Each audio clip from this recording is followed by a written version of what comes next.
This is the Average Guy Network, and you have found Home Gadget Geek, show number 341, recorded on January 11th, 2018.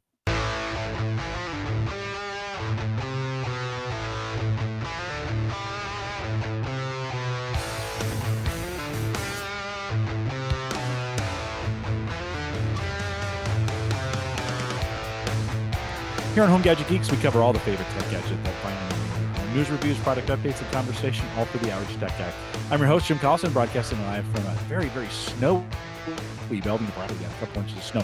Although they were calling for like 6 to 8 inches. Canceled school, the whole shooting match, we got an inch. It always works that way. The kids get over all the time when they overshoot the weather. But little snow, I was out plowing the driveway a little bit earlier, but we made it in. Of course, we have world-class show notes for you out at the Average Guy.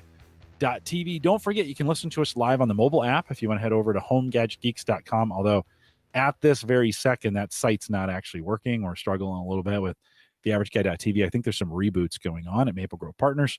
But if you're listening to this after the fact and you want to listen to us live, maplegrovepartners.com is the way to do it.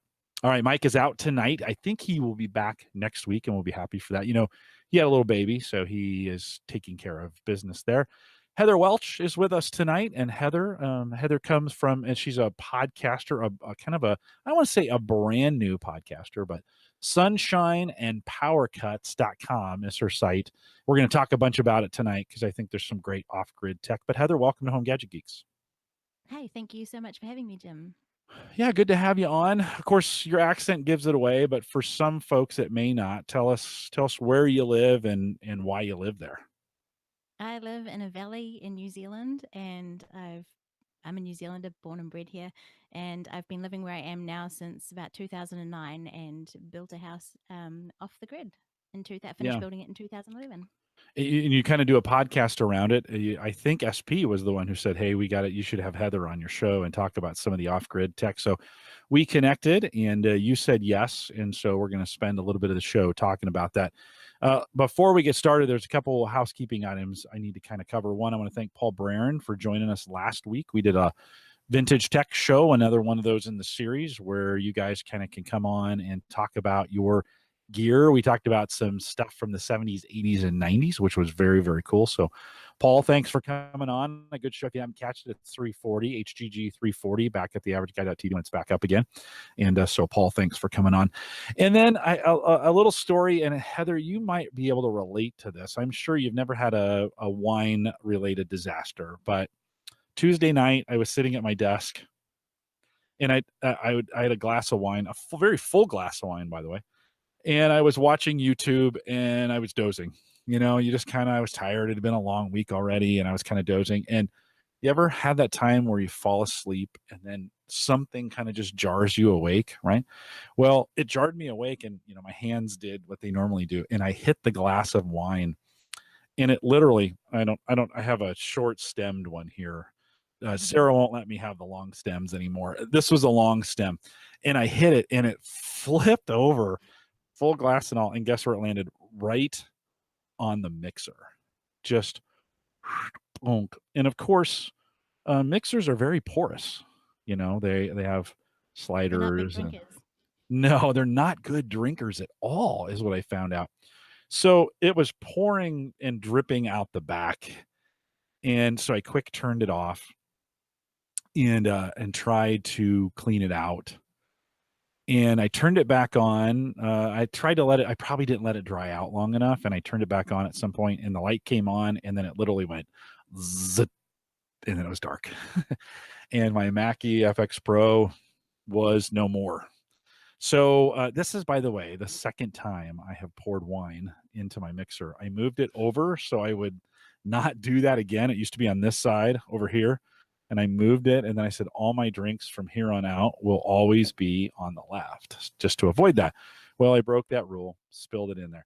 So you do what a good podcast host does, is you jump on Amazon.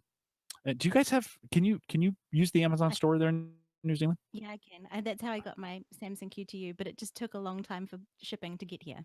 And do you order it from the United States, or is there a New Zealand version that you guys use? There's not a New Zealand version yet. They're coming here, but not yet.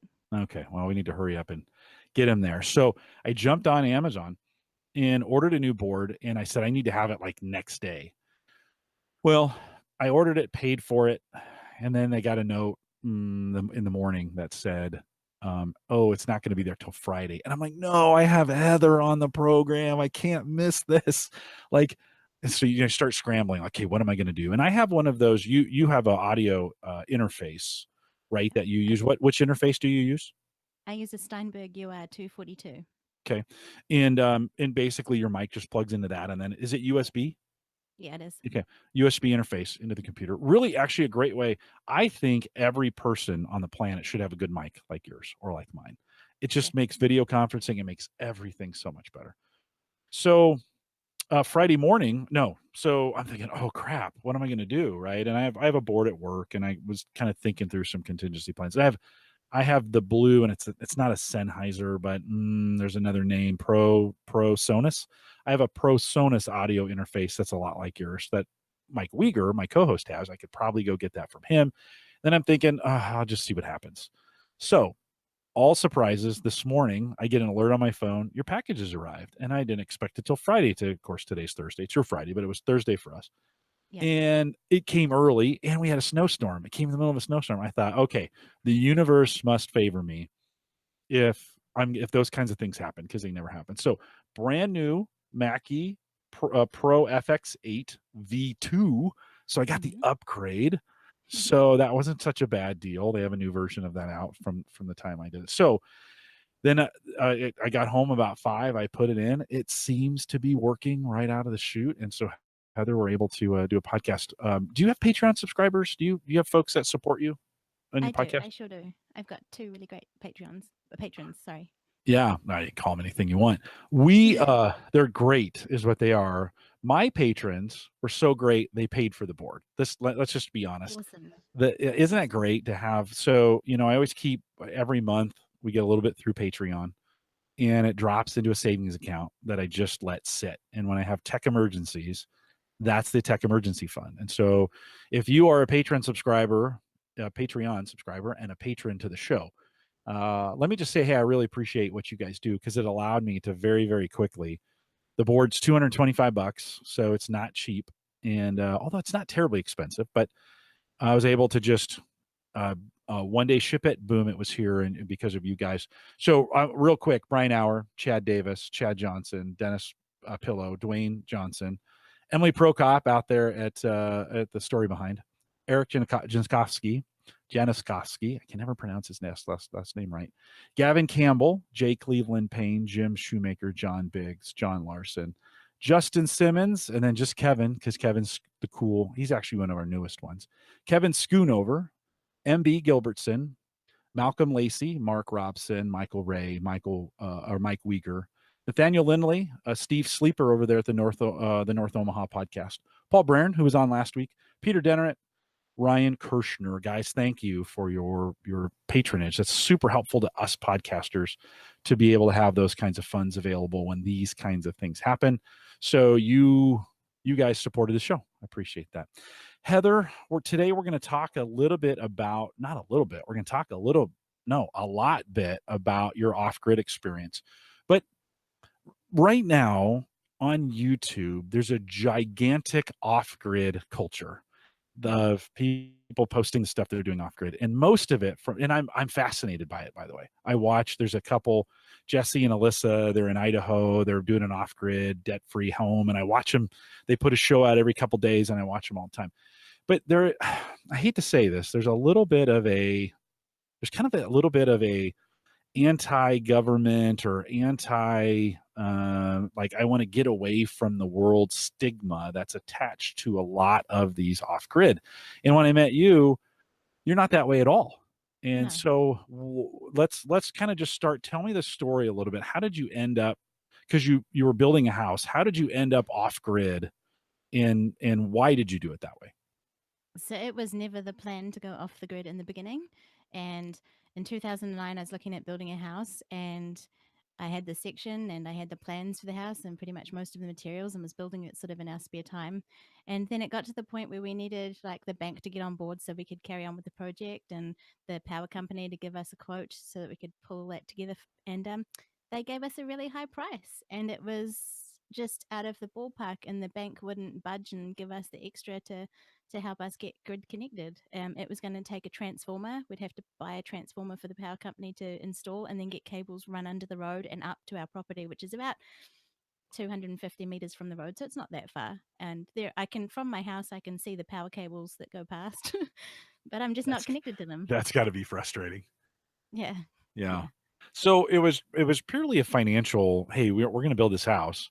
As you guys started digging in, literally started yeah. digging into to all the stuff, and the power company's like, well, hey, sorry, it's just going to be really expensive to get power to you. Mm.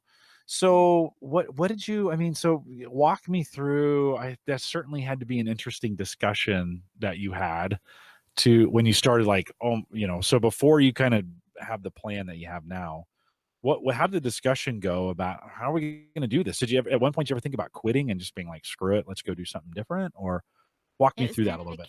kind of a catch-22. We were already quite heavily invested in the build project anyway, so either way, we had to make something work. And it was just like, well, we could keep trying to jump through hoops for the bank and have it go on for a very long time, or we could look at what else there was. And we're pretty entrepreneurial people anyway, and so kind of interested in what our alternatives were, and sort of thought, well, what we've got the option to go off the grid, set up our own system, have a look what that requires. And I knew very little about it to begin with. Honestly, I knew that what solar panels were, but it's not a big thing here, and it's still not a big thing here. There's a lot of grid tied systems where people sort of the power company will come in and install something, and then they sell their power back to the grid, but they don't really have to work out too much of how they're going to live their life and manage what happens when they have a power cut, because if their power cuts out, they've got no power at all anyway. Yeah. Um, Yeah. You don't have a and backup, right? There's no yeah, they backup don't have a power. backup. Yeah. There's no Uh, storage. did you consider a full-time generator into the process in spending, or going a kind of a combination of generator and solar, or maybe you're in that situation right now? I am. So we thought solar panels would be the best, but I make the disclaimer that I don't live in the most sunshine houred place in New Zealand. In fact, last year we recorded the lowest sunshine hours for the whole of New Zealand, which is terrible. But it was we've got a section which is really clear, and it has access to the sun like the majority of the year, although we live sort of by a hill. So the solar panel was a way to capture that, and then we've got the battery bank to store it. But then also we realized we were going to be starting small and building up our system over time, and so the backup generator was always part of the plan, which we had for the build anyway. So we used that and thrashed it till it died and killed another one, Mm. and we're on to our third one now. What do you think's going wrong? I mean, is it just they're not designed to run to those capacities, or why do you think you're going through so many of them? One had already had a long life before it started being a backup generator, so that where that one went. The second one wasn't an appropriate one either. It was a second hand one, and yeah, didn't have enough capacity. And our system grew, and we didn't replace the generator. The third one we're onto now is a 6 kVA one, which is better. It's not.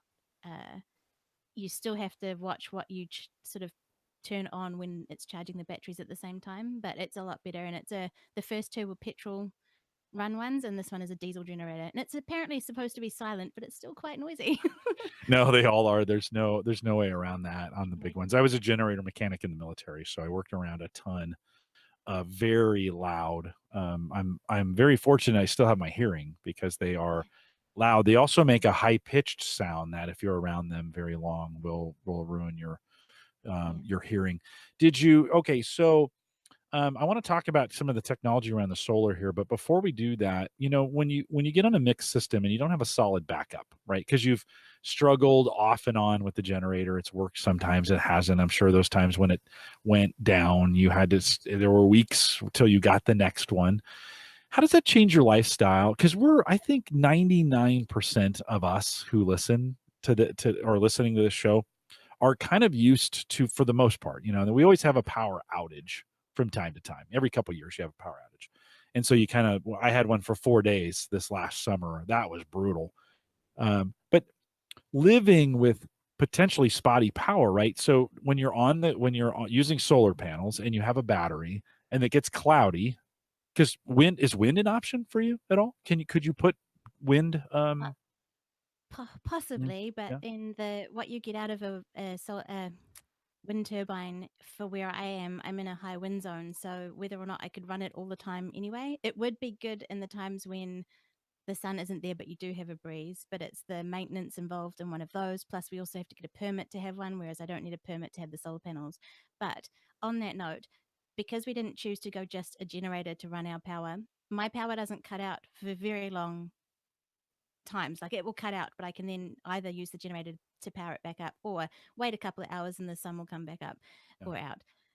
Um, in the wintertime, when it's kind of like longer periods where it's cloudy and overcast and raining and all of that, then the generator will run then. And we had a moment when the between generators when it took a while for the next one to come, but we still had you have patchy weather even though you've got patchy power, so it's not that long that you're off off the grid with no power.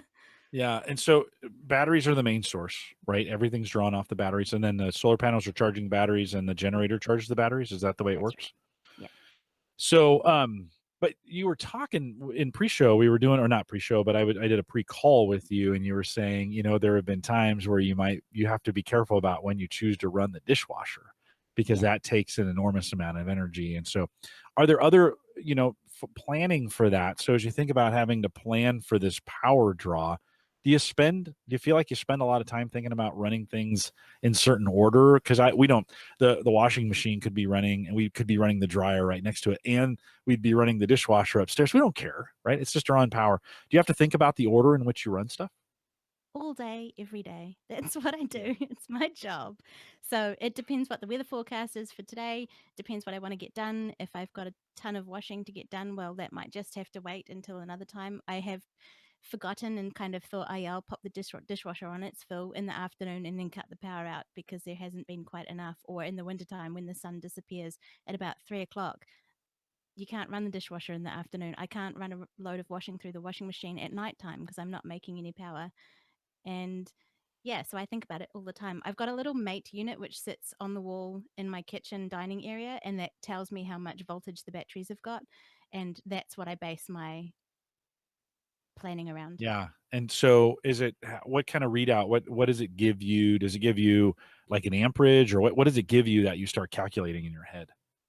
It used to give us what was coming into the batteries from the solar panels as well as the voltage. It now just gives us the voltage because we've kind of changed how it's connected. We need a different hub unit in order to get both readings from our regulator. But so it tells me, like I tweeted earlier today, I had 27.4 volts. So to me, that means I've got plenty of power. The batteries are probably floating by then because it was midday. And yeah, I should have What does that enough mean? power. When you say floating, what does that mean? You've said that a couple times, but what does that mean? Yeah.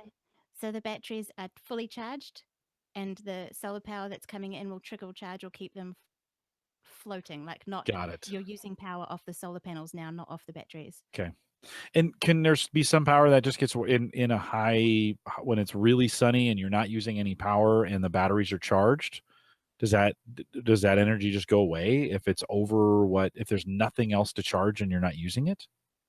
Yeah, it would just Yeah, just goes away. just yeah. Yeah, you're overcharging at that point. Well, and I bet you when you think about those moments, you're like, there because there's probably plenty of moments when you'd love to have that extra power.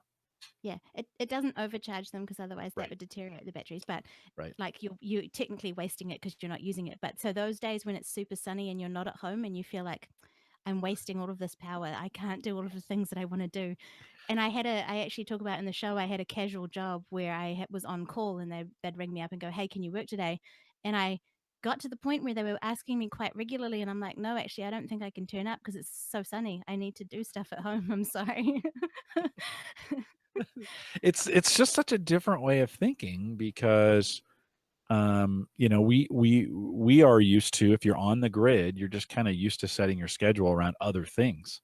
And the Yeah. sunshine for you is an important, you're like, okay, this if it's going to be a sunny day today, I want to get the dishwasher done. I want to wash the clothes, right? You kind of have that. That's kind of what's rolling through your head. Yeah. So apparently there are things like smart meters which will sort of they can turn things on at certain times depending on how much voltage you have. I just don't have one of those at this point because we haven't got that far. Yeah. Yeah. Yeah. Do you use any other tech, any other planning tech when you're thinking about that exercise of trying to regulate, and I'm not talking about the actual hardware on the solar panels or the battery, but have you deployed any other kind of planning tech to help you kind of figure out what you're going to do during the day or keep track of things? Do you keep spreadsheets of stuff to help you out with that, or is there any other tech that helps there? I follow the weather reports, and actually our Met Service in New Zealand are going to release a solar kind of rating as part of their forecast, which I think will be really interesting. And they also wanted to help give out some other information from the data that they collect to help people. So I don't necessarily do it myself. I've got a lot of other things on my plate, and I mean, the inverter charge controller in the garage, it will. I can see a history of what I've made in the past, and then yeah, just kind of in my head collate that with what the forecast is due to be. Yeah, there's some smart data that comes in that is being collected for you. Do you download that and kind of roll through to make sure your panels are getting the max output? I know a lot of solar, these guys I watch on YouTube are really crazy about their solar panels. Do you watch that on a fairly regular basis to make sure you're getting maximum input? The unfortunate thing is that hub that we don't have is what Mm. would help facilitate that, and I'd just be able to plug it in with like an Ethernet cord. But at the time when we bought the charge controller and the inverter charger, it was a lot of money, and it was the software on top of it. So I haven't gone that way. Yeah, Okay, well, you need a few more Patreon subscribers to help you out. that would be nice. And maybe contribute to the fund, because it is solar is, I think you're all in or you're not using it, is what I've seen from the solar videos that I've watched. We would love here in Nebraska. I would love to put solar. I have the perfect house for solar. I have a flat roof that faces south, that is at the right pitch, that has sun in the summer all day. There's no trees blocking it. It's amazing. It bakes. In Yeah. fact, I ruin shingles faster than anything because it bakes so hot. It gets so hot up there. Now I won't do it because we're moving, and there's not very good incentives here in the United States. It's getting better. Nebraska is not. We're progressive in some things, but we have not been progressive on solar power. And so there, in some states, they give in tax incentives and some of those things. And at a 15 or 20-year payoff mark, it just doesn't make sense here yet in the state of Nebraska. You're not doing it because of a payoff. You're doing it for all intents and purposes because you need the power. Did Yeah. you when you went into that, there was a charge to get the power run, under and to Yeah. you, and then 12 solar panels that you have are not cheap either. If you go out to Heather's website, so if you go out to sunshine and powercuts.com, and you scroll down a little bit, there's a picture of her solar panels, looks on top of the roof. That's a pretty expensive investment too, but it had to be cheaper than running power, I take it. Oh yeah. So the $30,000 that was the estimate just to get connected didn't include probably the line fees after that or the ongoing power bill. So the panels were expensive. We bought one to start with, and that was quite expensive. But it came down in price by the time we got the next two, and then built on after that. So the prices come down. They are expensive, but I haven't spent $30,000 in 6 years. So for all of the system plus running costs plus maintenance, yeah. So it was definitely cheaper in the long run. Yeah, and did you kind of put them on in progression? So you start with one and then buy a second and connect it into the system, or did you get two and you're like, man, we need six, and I'm just going to buy these things? How'd that go? First, it was one just to see how it would work and to see if we kind of needed to bail and do something else and get connected to the grid. Then it was two to add it. So we had a series of three, and then we added another three, which makes six, and then the rest in one go. So we bought the last six at the end, or however that works out. Okay, yeah, Yeah. kind of like, okay, we're in. Let's get this thing. Let's buy them. And the prices have been dropping Yeah, fairly they have. good for you. And when like the last six that you bought, do you feel like those were priced pretty well? Um, Compared to the first one, they definitely were. yeah. Plus, yeah. And for like they're 200 watts each. So they're not, I don't know if they're a big panel, but they're big enough and for the price point. Yeah, the ones I've looked at are 100 watt, and those seem to be the ones that are pretty common for campers and for folks that are going out. I don't know. Do you have a feeling then, like, so do you know by appliance how many watts the appliance takes running at full speed? Do you do that calculation each time you start it, or how does that work? So you can see on the mate unit what it's drawing off the power. It kind of has a bit of a threshold though. So there's a lot of phantom power things that use power, but it won't register quite on that mate unit. But we've had three fridge freezers or three fridges that were hand me down ones and very inefficient in power. So last year, I think it was, we ended up looking at what our best option for an efficient fridge was that had a freezer on it. And the LG came, they had one which was 4.5 star energy rated, which here translates to 299 kilowatt hours per year, which is fairly low. And we put it in and it made a huge difference because that first day we had power the next day, like it wasn't sucking all of the power overnight. So Yeah. yeah. Yeah, we bought Belkin makes a power device reader device monitor. You plug it in, and then it's got a wire that runs up, and you got a little. You could do this now on a smartphone. Many of these smart. Do you have any? So, have you done any? Have you added any home automation to monitor the power of anything that you got going on there? No, not nothing yet. I don't tend to run a lot at one time anyway. So it's kind of we just went with the whole be conservative and use as less as possible. And then yeah, I know I can see what is coming out from the little mate unit, which is just a rough number. When you're podcasting, do you have to shut everything down to kind of make it work, or do you have some pretty efficient PC stuff there? Yeah, it's not the PC and the interface and all of that aren't very much. It would be if I had a bunch of visitors here and they started like hopping in the shower or they wanted to turn the dishwasher on, I wouldn't know from here what they're doing, so I'd have to like tell them to go away, do something else while I'm podcasting so Don't that they don't cut me out. shower. Don't shower while I'm podcasting. That's pretty funny. Yeah, I would think we had so we bought this device to kind of measure. I really bought it because I was doing some crypto mining and I wanted to see what the extra power it was drawing. But I put it on our fridges, and yeah, we had this old fridge and it was costing us. I did it kind of in terms of dollars per year. And we had a fridge that was running, it was super expensive. And I started to look at the Energy Star ratings that you get, and we basically replaced it with a fridge that does the exact same thing that runs on about Yeah, a fourth or a fifth of what the old fridge was. So in some cases, getting a hand-me-down device, in your case, that it's old but it was free, may be a bigger problem, a bigger financial problem in the long run than buying something new that's more energy efficient. Is that kind of the way you see it? yeah, it was worth the investment buying the more energy efficient fridge. It wasn't worth going through hand me down ones, no matter how free they were still expensive. Yeah, and I bet your generator is probably that's probably the fits in the same. They're not cheap, but that probably Yeah. fits in the same boat, getting the right generator. Do you find with the solar panels, so they're finicky in the sense that if they get dirty or if anything is covering up any of the cells, they don't work very well. Do you find you have to be constantly cleaning them?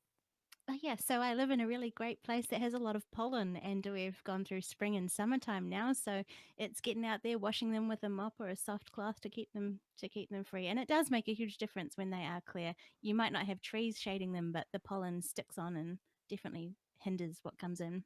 Yeah, yeah.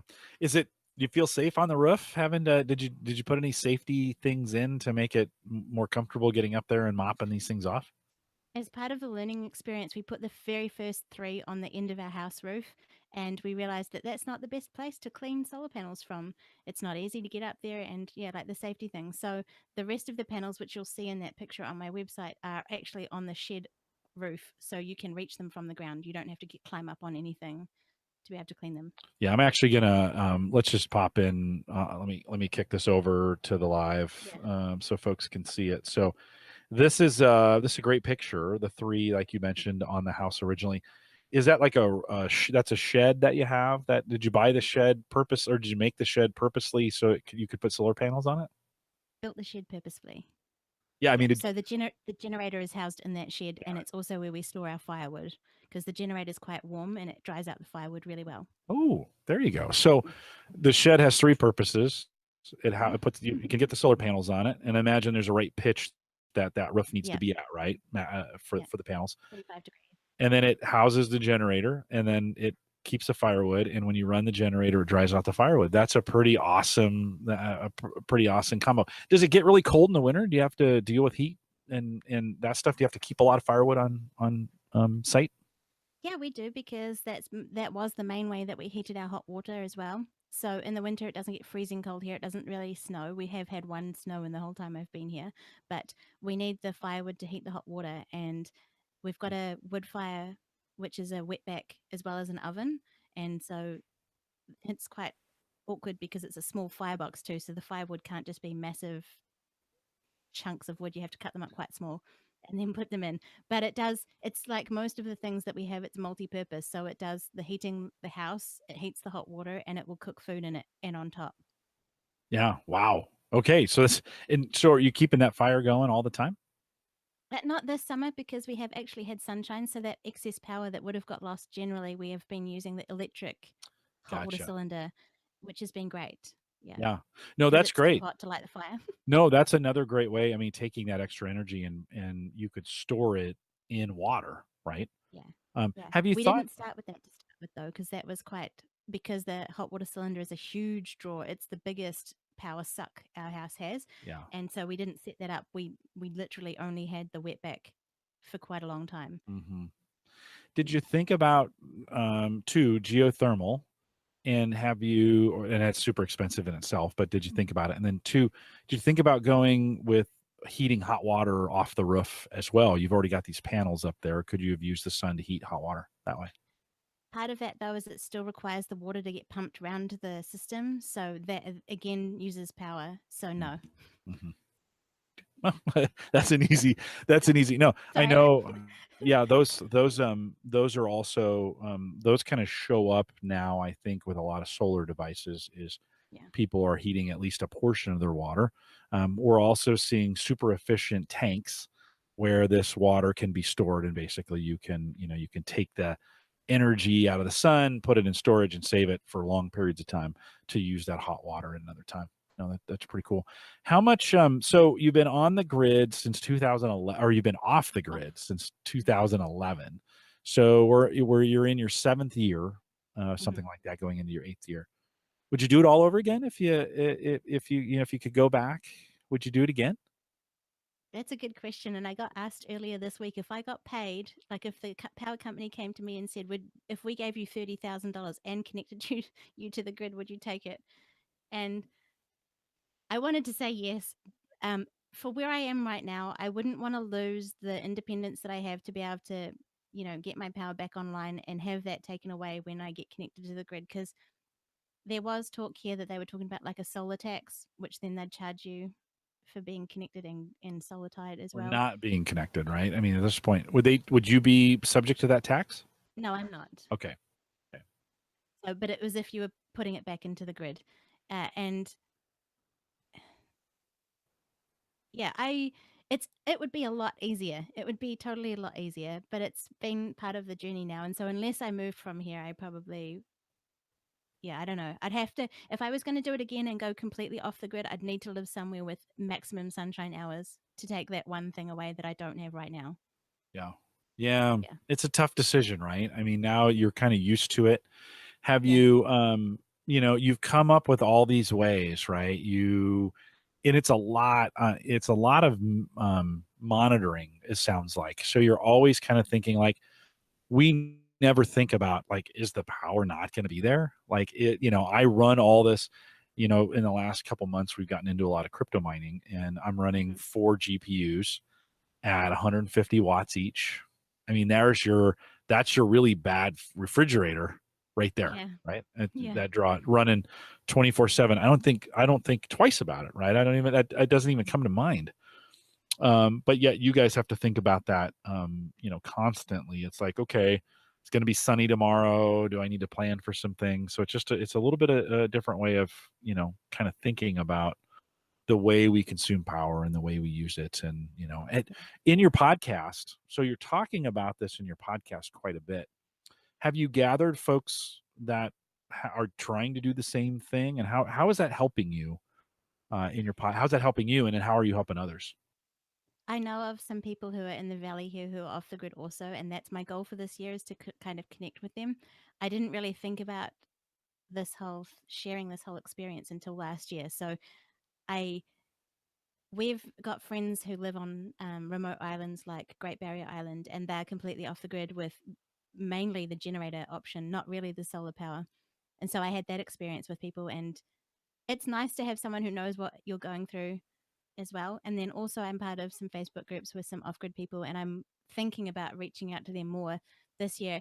It's kind of, for me though, each person's story is very different.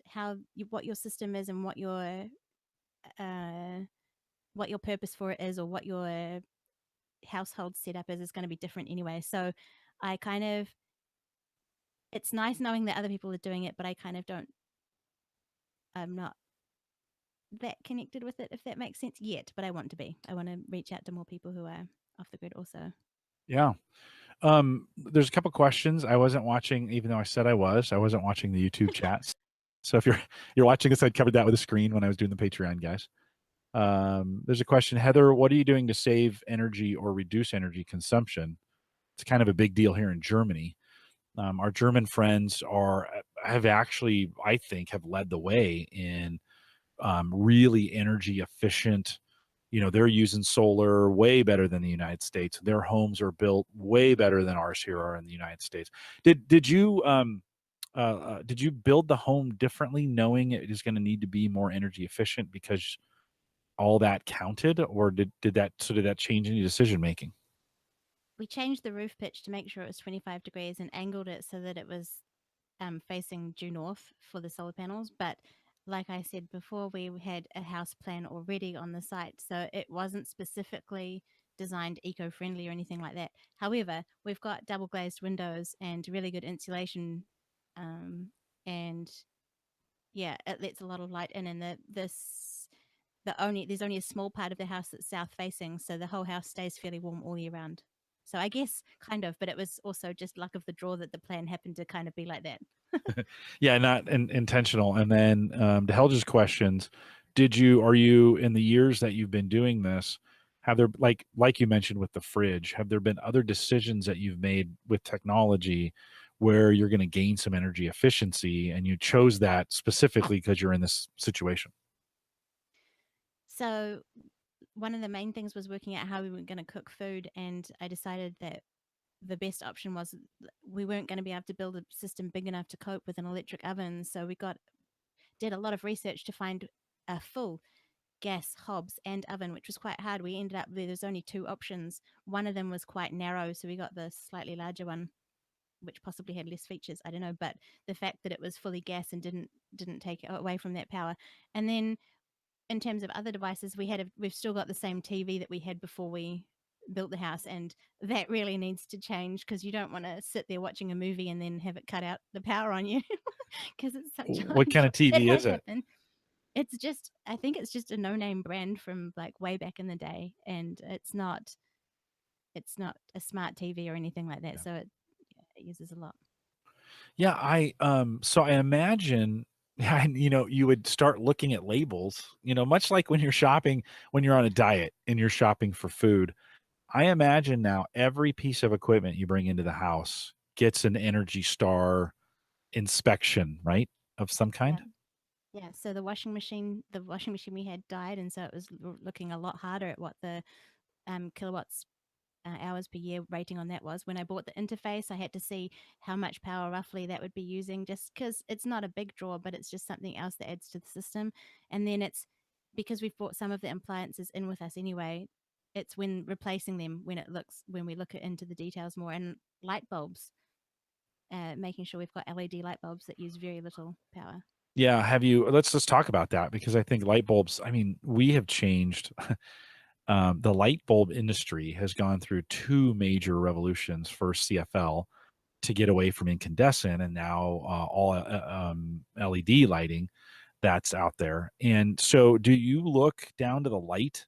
Like, do you have a favorite light that you use because it has the lowest possible wattage compared to the luminous value of it? I'm not a light expert, but do you get down to that kind of level where you're thinking about Yeah, and I making don't those decisions? actually know what the brand of the light bulb is, but I will look that up because that's interesting. There was some that came out sort of very early on in about 2009, and they were raging about how great they were in energy efficiency LED ones. But if and we found, in fact, and cool to touch, so they didn't get hot when you touch them. They had like a vent thing on the base of them, but they actually exploded. They I don't know quite what happened, but whether it was a Yikes. manufacturing fault, but they didn't do very well, and I think they've pulled them off the market now anyway. So that's been interesting. And we didn't go for downlights or things like that.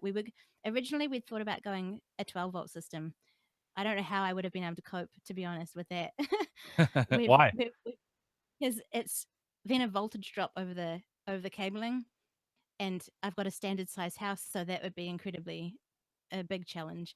So we went with the sort of New Zealand standard, which is 230 to 240 volts, and just the off grid stuff is right up until the switchboard, and then from there it's standard Right. power. Right. Yeah. I was just looking at lights. So I had a light I'm using. I still have some old CFL lights. I have five. I have this like spider web of, lights that I can move around in the studio, and I just put CFL. And they're actually a really warm color. And then I've got these CFL studio lights that sit in front of me that give the really white light that I need for the camera. And I had one burn out. And so I was thinking, okay, well, it's time to switch those five over. And CFL will last forever, right? And Yeah. they were, incandescent, burned at, let's just say 60 watts. And then with CFL, we got that down to 24 to 18, somewhere in there. And now these LEDs are getting into the 8, 6, 4, right? In that range. Yeah.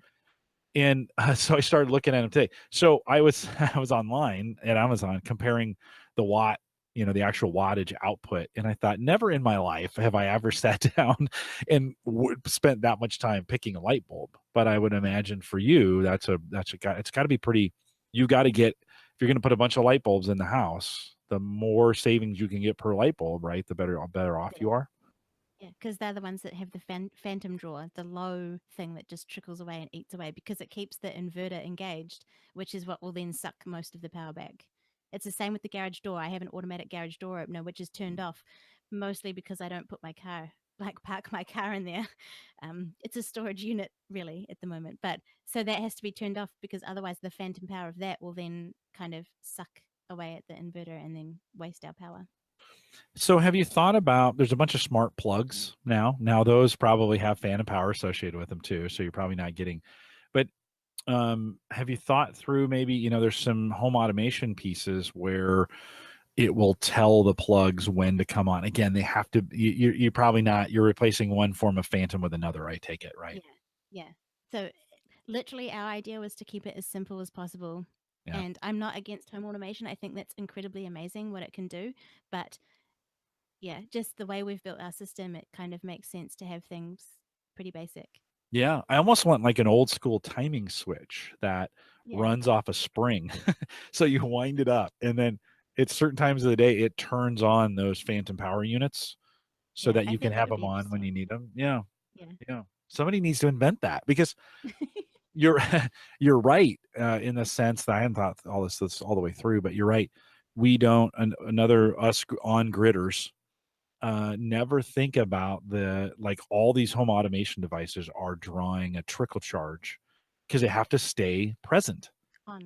Yeah. right? They have to stay on and present so that when you get on your cell phone and tell that Amazon device to turn off the upstairs lights because you forgot to do that, all that requires a little bit of phantom power, Yeah. to be able to get that to run. That's interesting. So you've really chosen then from home automation. You're like, it's going to be on or off, right? It's going to be a Yeah. switch.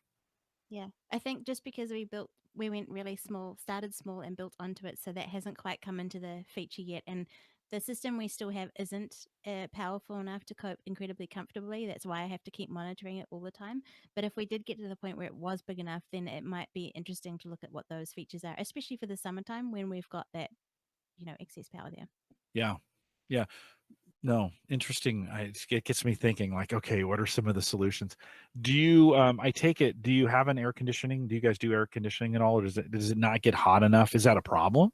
Or do you have some creative ways to do cooling in the summer? So I have pretty good, well placed windows around the house, and I live in an area that's a high wind zone. So generally, there's a breeze. The days when there's not, that's quite awful. Uh, but we don't have an air conditioning unit. I do have uh, a fan unit though that's not a heating or cooling, and it just kind of sucks air from inside to filter it through a um, an allergy filter because I get really bad hay fever. Oh So yeah. in the summertime when it's really hot and all the pollens are out, I kind of need a bit of filtered air. But that hasn't been part of our system for very long, and it's not too bad on the. I'm not sure what the wattage on that is, but it can run overnight, so that's handy. Did you consider putting a whole do you have a whole house fan that draws did you consider putting something like that in, or any kind of air movement through the house because you knew We you'd partly be thought about it to take the hot air from the fireplace, which is in our living area, and then because we were using that really regularly to heat the hot water, to pump that hot air into like the bathrooms or somewhere like that to kind of dry those areas out. But didn't get far enough with it, whether it was because there wasn't something that would actually work with our system. We've built houses for other people. We're building as our business, Mm, um, outside of living off the grid. So we've built a house which is kind of like a passive house, which has a whole unit that does all the air filtering and cooling and keeping it at the right temperature and everything. But yeah, I think that was A, too expensive, and B, just still a high draw on the power. yeah. You know, I'm a little bit in, we'd say a little bit of a tree hugger in the sense that I'm always kind of thinking about how can I make things more efficient. Now, I use that term very loosely because I waste a lot of energy. But that being said, I think in your situation, you're constantly thinking about the energy that is leaving the system. So the hot water, you run some hot water and it exits the house, and you're like, you know what? It took energy to get that water to this temperature, and then I just let it out of the house. Like, it's gone. I can't reuse it.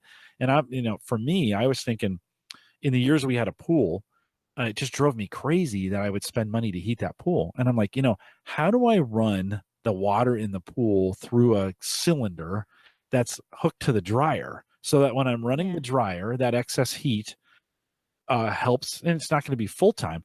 Heather, I drive myself crazy thinking of all these cockamamie schemes where like, hey, so if I did this, we're running all these cryptocurrency devices here. I've got these hard drives and I've got this GPU.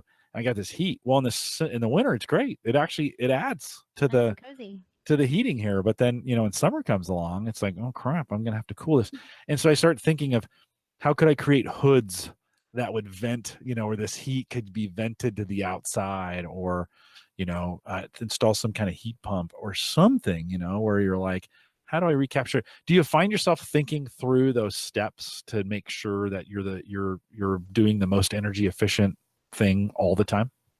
We've thought about it. We haven't really implemented any of those, but one of the funny, like we've had funny ideas that we thought this would be cool if, and one of them was like getting an exercise bike and hooking it up to the generator so that we could help out and get some exercise and generate power without, using fuel. Haven't got that far with that one, Yeah, but it's also not very, I checked into it too. It doesn't give you very much power. No. no, but Not even a you'd light get bulb more. worth. You'd get more exercise out of it than power. But Yeah, and the heat. You get more heat yeah, from your body. Yeah. yeah. But so we haven't really made the most of those kinds of things because we're still trying to this is I don't mean to degrade my experience, but it's not like we're still trying to do things fairly regularly like everybody else. So yeah, I'm not doing homesteading, so I don't have a vegetable garden, partly because I don't like gardening. Mhm. um but then we are rural anyway, so I take my hat off to those people because that's incredible what they do. And I think being self sufficient is awesome. But we live rurally, so we have access to eggs and fresh milk and things like that. Yeah, But just I don't do it here. yeah. And then with the septic system to help with the wastewater that we have out of the house, we thought of in the beginning doing a worm system. So there's like Mhm. layers of worms, and they kind of biodegrade it all, and being sort of eco-friendly in that sense. But the company that made them kind of went under, and so that kind of squashed that idea. It's hard. That stuff, these systems, from what I'm Mm, understanding, they are hard and they require a ton of maintenance. And you got to be, you said the term homesteading, which is another really big popular thing that's going on right now on YouTube. And I'm watching, the effort that these people go into to get to turn this waste into that, and then use this waste to get this, and then the flies and the Yeah. worms and all and again, hey, that's the way that people want to do that. Man, that is a ton of work. And sometimes I wonder, how do you, maybe they don't have full-time jobs, because it would seem like it's running a farm from here in the Yeah. United States 100 years ago. That's Yeah. right. Yeah. Yeah. I think I saw read an article a while ago from a New Zealand couple who live in another region, and they had full time jobs apparently, but their size of their plot was smaller, so they could they had like a small veggie plot and were doing things on a sort of small scale and being able to do that kind of homesteading thing. But yeah, that's a whole other kettle of fish. And I think what's kind of a challenge, I haven't experienced it so far with the podcast, but I think I will as the audience kind of grows, that there is a it's not straightforward to understand what I mean when I say I'm off the grid, because I'm on solar power. I'm not completely cut off. Otherwise, we wouldn't be having this conversation because I wouldn't have the internet and I wouldn't have a computer and all that kind of stuff. So I think there's lots of different ideas and ideals of what off the grid is and what it means. So Yeah. that's interesting. Yeah. And you're kind of in this kind of halfway. You have to do some of it, but you're Yeah. choosing not to do other things. Steven in the chat room says he's been thinking a lot now about his PC running at night. Mm. He should probably have it shut off for both longevity, but a lot of updates come in overnight and some of those things. How do you guys handle that? I think if he's connected to the grid, though, you have peak and off peak times when your power company charges you for your power. So it's actually probably off peak at nighttime, which is just one thought.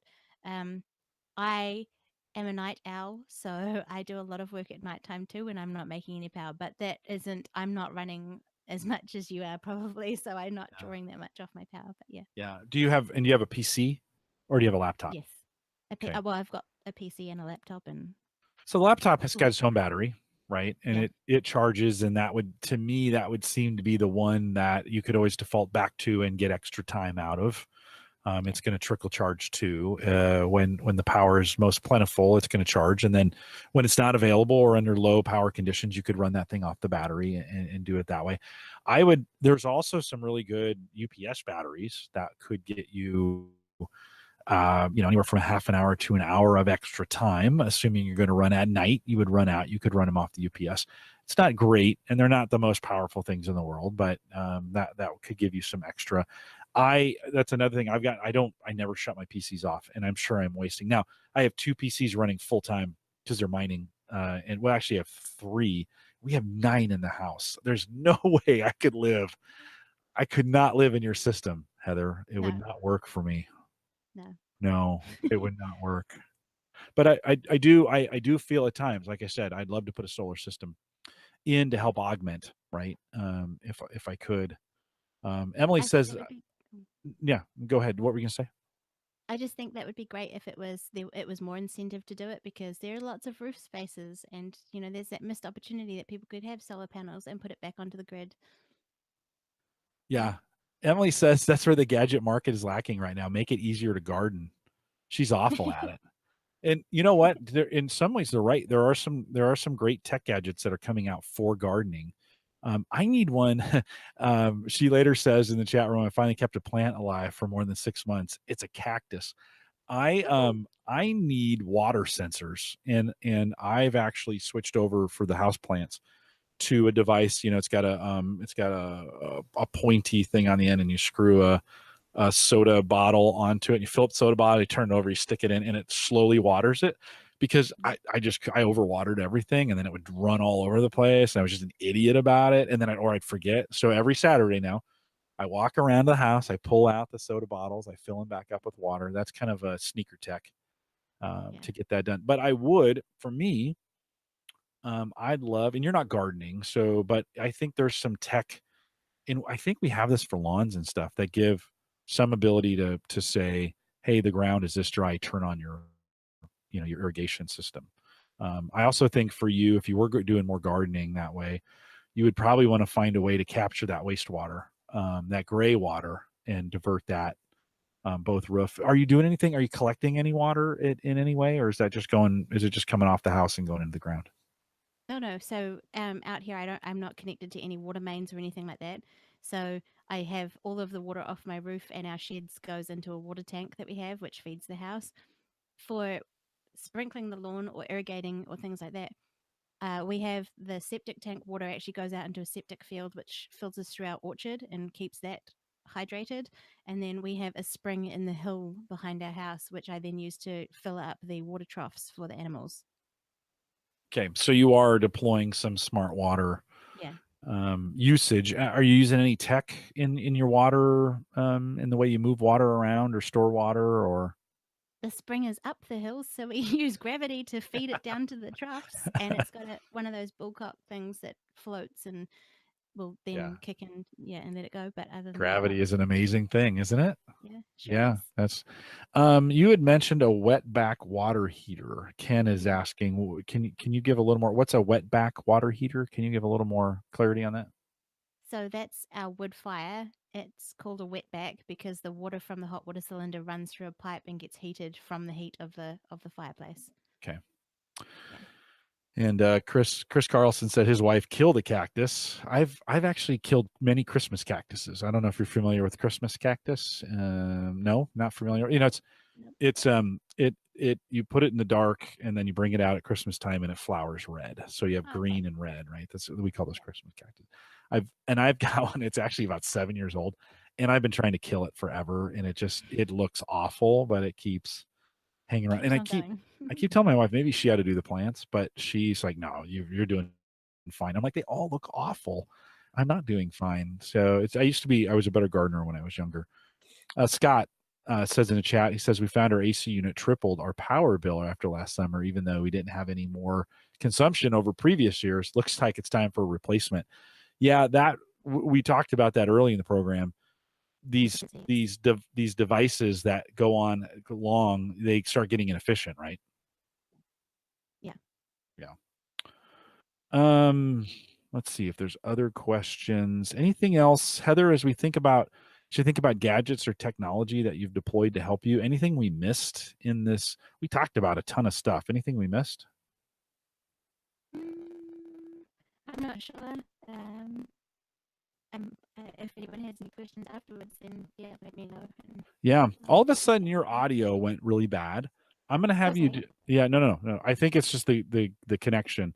So do me a favor, drop and come back. That should fix it. And I will no actually drop the hangout call and then Yeah. jump back in here. And we'll see you in here in a minute. Um it is, guys, it is one of those things, as we think about power savings energy. I so want to be better about just the energy, and then I do stupid things like cryptocurrency, and you're like, oh, I know I'm burning. I can't tell you how many nights I'm thinking, well, maybe I'll go buy some solar panels so I can make up for just the energy I'm burning. And it's just ridiculous. Okay, Heather's back. How do we sound now? Hello. Yeah, Am that's I better. back? Yay. You are, yeah. It just something went wrong on the network connection, and it just started Okay. doing some funky things. Yeah. Um, well, The, let's see if there's. the tech Yeah, the go tech ahead. behind that though, like what you were saying at the beginning in our pre-chat, is like it's pretty incredible that I'm able to sit here in New Zealand and talk to you where you are. So I think that's amazing.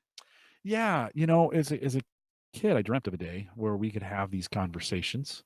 And I even remember in the early days of the internet, 97, 98, where we do chat with other people in other countries. And I thought that was just fantastic. Like, because, I lived in Europe for quite a few years, and letters, that's how we talked.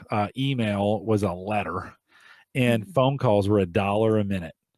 And Oh, so you were super careful, right, about who you called. And it was a big deal, right, to yeah. communicate. And Yeah. so when in the 90s, late 90s, when this technology started getting better, I thought, how cool would it be to have these conversations? So tonight we have you in New Zealand. Rennie is my friend in Brisbane, Australia. And I see Ken out there. He's in Southern California. I'm in Omaha. We have got folks all around. Cool. Quasi is in Las Vegas. Yeah. Um, we've got folks all around. Some of you, I don't know where you're at. Maybe that's a good thing. Um, and it's just amazing that we're connecting. We're having this chat. Oh, by the way, the chat, we have two chat rooms going on tonight.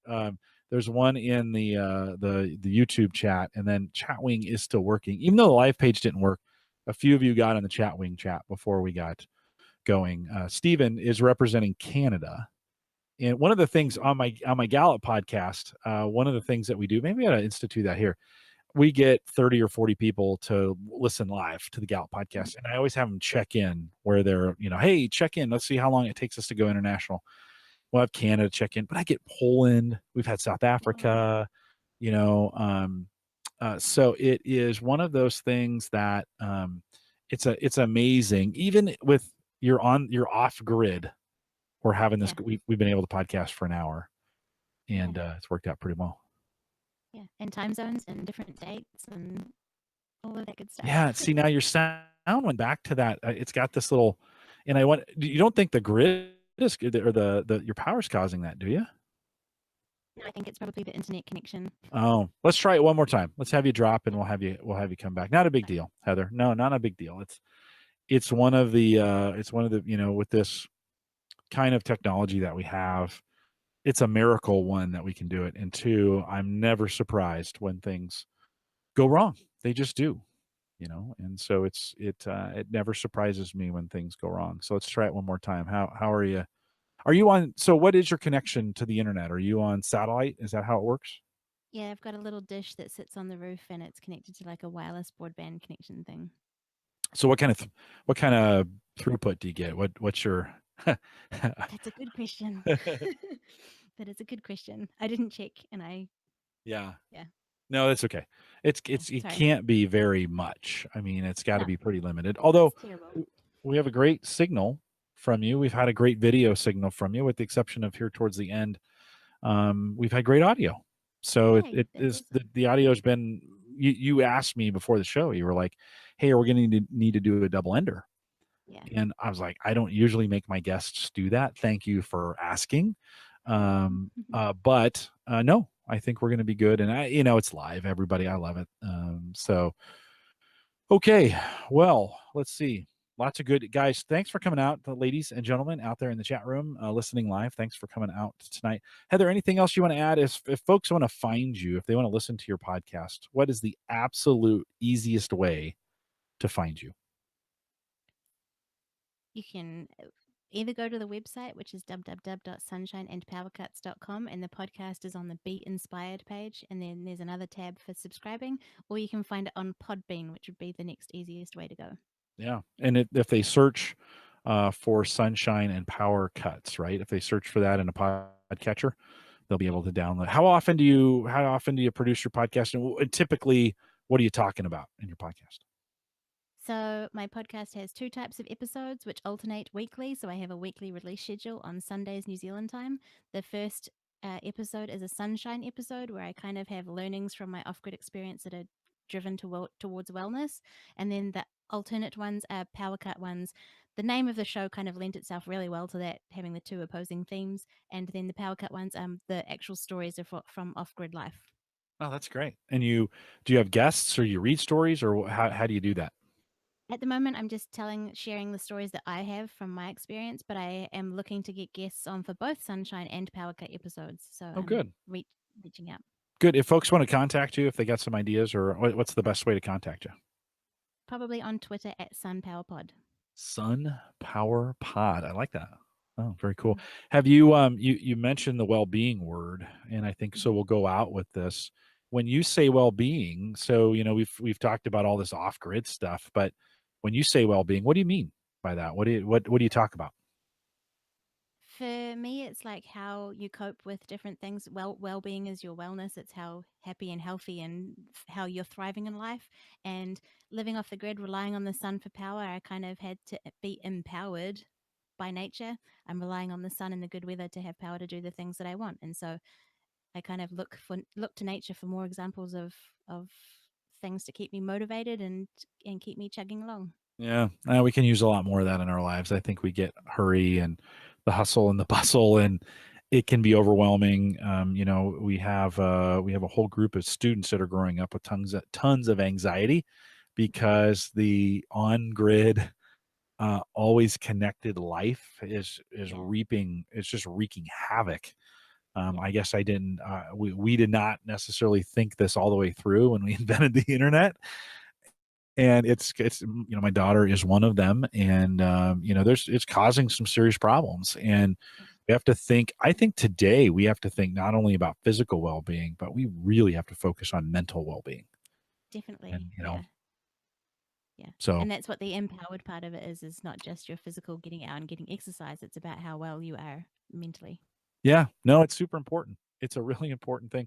Emily says your sunshine episodes are so relaxing, nice, quick, like meditations in podcast form.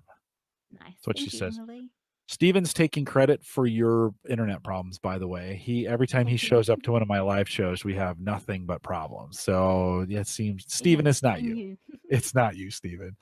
And so we Heather, thanks for coming out tonight. And this has been a very different interview than I normally do on Home Gadget Geeks. I think people have really enjoyed it. It's a little bit different. I hope the listeners enjoy it. And it's just nice to hear. I love, while we didn't dig into the tech from a serial number. No, and I didn't want to tonight. I really kind of wanted to stay away from some of that. I wanted to hear more of the story of why you have a very fascinating story. You're off grid because you don't have to be, or because you have to be, not because you chose to be. And Yeah. so it's refreshing to hear that story.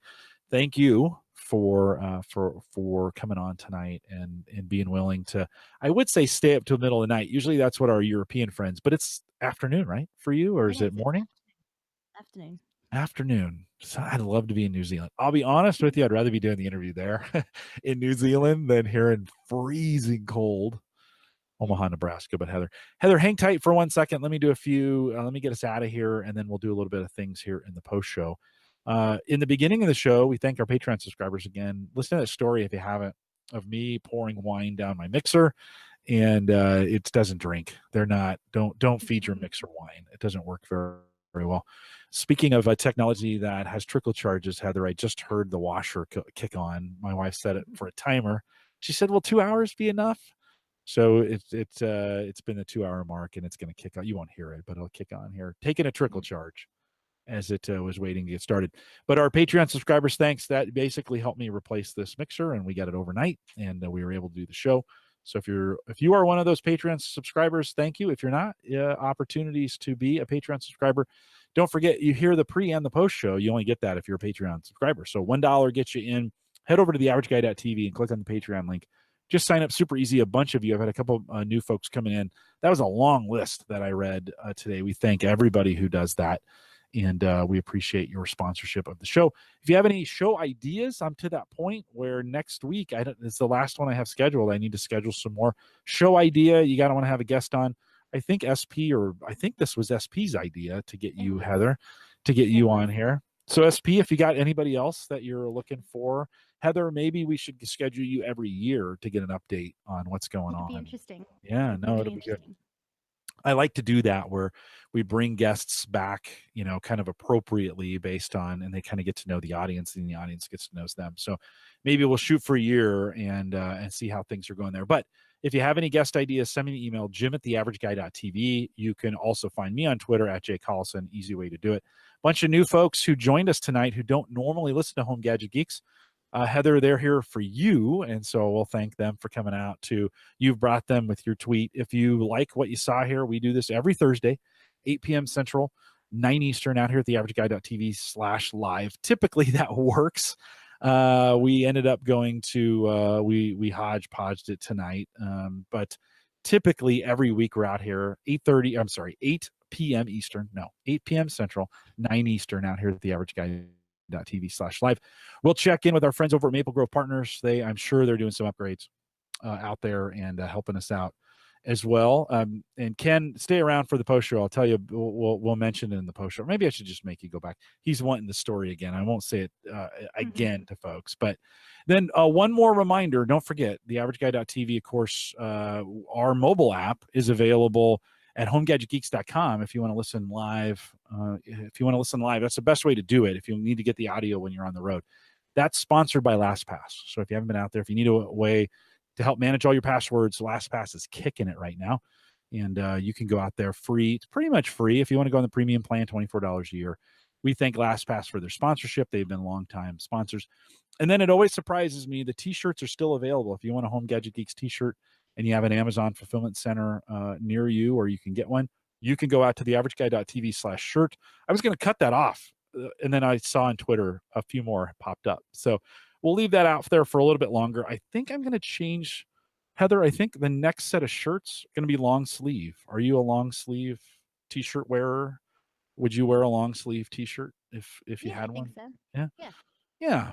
I think it's summer for you guys, right? So it's maybe not appropriate now, but maybe in the winter when it gets a little cooler down there. We will. Emily says those t-shirts are so comfortable. Don't cut them off. Well, Emily, maybe we'll leave the OGs out there for a little bit longer, and I'll get Addie to make us some long sleeve t-shirts. She said those just became available, so maybe we'll add that to the list as well. If you want to check it out, theaverageguy.tv/shirt, and we appreciate you when you purchase those as well. Like I mentioned, we're available every Thursday live. If you want to come out, we'll invite all the folks that came out tonight. You can join us again next week as we talk tech here on Home Gadget Geeks. We're live every Thursday, 8 p.m. Central, 9 Eastern, out at theaverageguy.tv/live. Stay around for some post show if you're listening live. With that, I will say goodnight, everybody.